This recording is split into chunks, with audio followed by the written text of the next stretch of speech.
So how are people made? So if you go back to Genesis, and here you have to go back to Genesis chapter 2, verses 5, 6, 7. There are two accounts of creation in Genesis. I believe that they're harmonious. Some people think they're separate, but I see a lot of consistency in the two.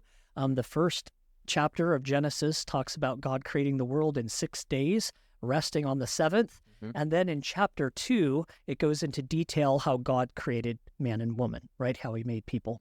And it says that he took dirt from the ground and he formed it and he made what we might say a statue, an image, right? God made this lump of, it looks like a body. Let's just call it a body. God makes a body. It has all the organs. It has the skin. It's made of cells, and God creates it that way.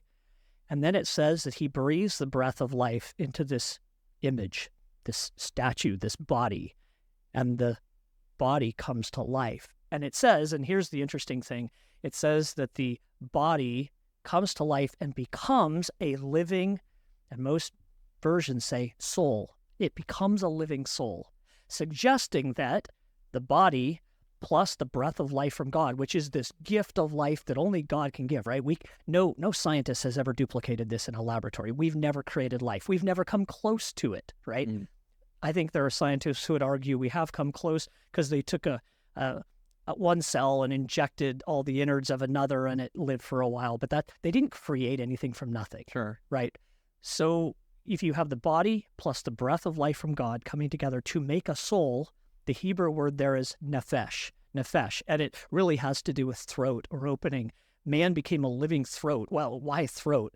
Well, this is where all the life in a person resides, right? Your blood runs through here. It keeps you alive. Here's where you breathe, through here. Here's where you eat and drink. It all comes through your throat, through your neck, right?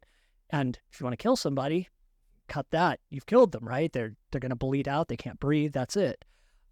So man becomes a living soul, a living nefesh, and that soul is made up of body and breath. That means that from the very beginning in Genesis, there is not a distinction between the body, which is physical, and the soul, which is spiritual or immortal, right? That is not a biblical distinction that comes from Genesis. So instead of being Platonic, I think it behooves Christians to be Jewish in their thinking, not Platonic.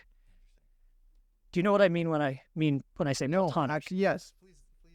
So the Platonic view, Plato, many people know Plato and Aristotle and Socrates, right? The philosophers. Plato believed that the world of the physical body, of the physical material, this desk, this computer, this microphone, this glass, the physical is evil. And the spiritual, that is the world of consciousness and mind and idea, that was the perfect. That was the beautiful. And the goal then was to minimize the physical and accentuate the thought. When you think of desk, right? This is a desk, and it's a nice desk. It's smooth. It's got grain, but it's got flaws. It's got some dents, but somewhere in the world of ideas is the perfect desk, right? The ideal perfect desk. This is just a physical representation of desk, and it's maybe not even a very good one, but somewhere out there, the idea of desk is perfect. And so for Plato, the human also is perfect in the world of idea and mind. And for that reason, it is conscious forever. It is immortal. It isn't tied to the physical body. If you die physically, you have this part of you, this consciousness that lives on. That is not compatible with the Jewish view found in Genesis 1 and 2. Because of that, then we find challenges reading the rest of the Bible, because when we get to the time of Jesus, the Bible is beginning to be written. The biblical text was written in Greek, not Hebrew or Aramaic, right? Almost the whole New Testament, except for a few portions of like Mark, where it quotes some Old Testament passages or says that Jesus speaks in Aramaic and then translates them for us. Everything is in Greek. So we're tempted to import all these Greek ideas into the biblical text. And so we bring with us, when we read the biblical text, many of us in the Western world, we bring with it Platonic ideas, because America, and especially most of Europe, come out of the Greco-Roman worldview. Okay.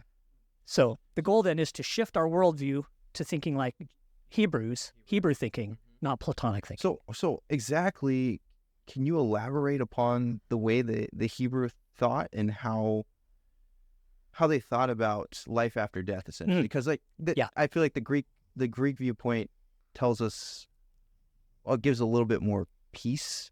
So I had some friends who had 4 children, and their last child was actually born as a twin. And actually, there's their second from the last, but it was a girl. Mm-hmm. And she had a twin sister who died at birth. And their worldview was that that baby sister, the twin, had, when it passed away at birth, they said, well, that daughter of ours became the guardian angel for our living twin. Became an angel, right? That's their worldview. For them, that was the comfort that they found in trying to make sense of a horrible tragedy, right? Their hearts were broken. And how do you make sense of that? Well, you envision that they're still alive, that they actually have life, and that they're close to their twin. And so that's how they made sense of it. Right. I don't want my worldview as a Christian to come from what I think or hope or desire. I want it to come first from God's word, right? Okay. I've also been with people who have died. I have been with people when they've taken their last breath. And you cannot be with somebody who is dying. They're talking to you, but they're struggling. Then they slip into a coma, and an hour later, they're dead. It is almost impossible for you to not ask the question, where'd they go? Where'd they go? They can't just be gone, right? So we ask that because, in a sense, we're in denial because death is so foreign to us. Mm-hmm. Have you ever died? I've been knocked out.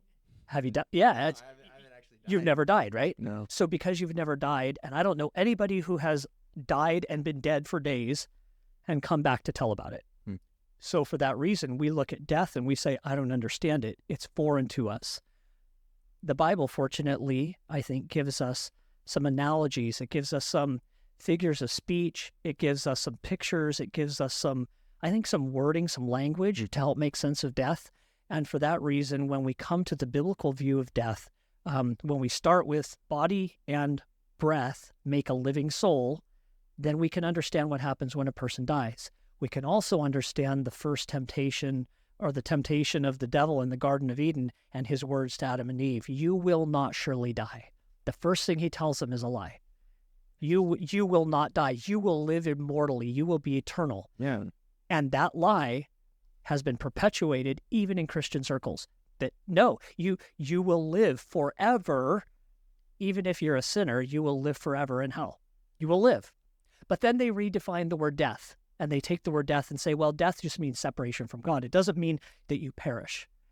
Here's where, again, we come back to the biblical text, and over and over and over, the Bible talks about people perishing. In fact, it even says, like when you read the Gospels, Jesus says, don't fear the one who can destroy the body alone. Fear the one who can destroy the body and soul. Destroy it, right? Destroy the body and soul in hell. It's like, can the soul, the whole person, be destroyed? Yeah, it can. It can be destroyed. It's not just separated from God. It can be destroyed. So that's a little different perspective than I think most Christians have considered.